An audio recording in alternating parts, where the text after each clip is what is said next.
Understanding ADHD. Imagine you're trying to sit through a class, but your mind keeps wandering. No matter how hard you try to focus, your brain jumps from one thought to another about what's for lunch, a random memory, or even the ticking clock on the wall. This is what having ADHD can feel like for someone.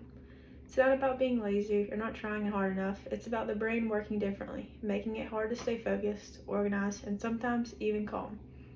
When you think of ADHD, you might picture someone who's really hyper, fidgeting, or unable to sit still, but it's not always like that.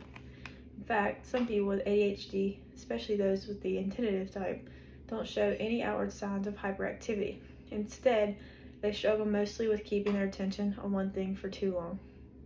For them, tasks like reading a book, listening to a lecture, or even having a conversation can feel like a constant battle against distractions. If you've never experienced it, it's hard to imagine just how much effort it takes for someone with ADHD to do things that might seem simple to you.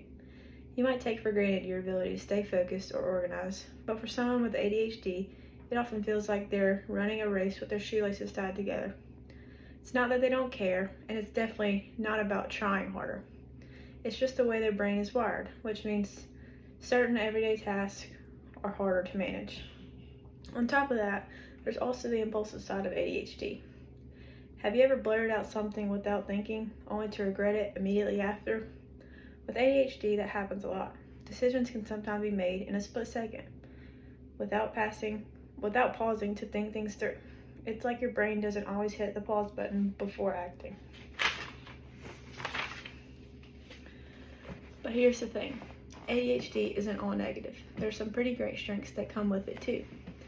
People with ADHD are often incredibly creative and can think outside the box. Their minds are always moving, so they're able to come up with ideas or solutions that others might not even consider. They're also incredibly resilient because they've had to find ways to manage their challenges and keep moving forward, even when things get tough. So, if you're getting to know someone with ADHD, be patient. They may need a little extra understanding when it comes to staying organized or focusing on a conversation, but that doesn't mean that they don't care or they aren't trying their best. It's just that their brain works differently, and with the right support and strategies, they can manage it successfully. And who knows, you might find that they have some pretty awesome perspectives and ideas that come from seeing the world in a unique way.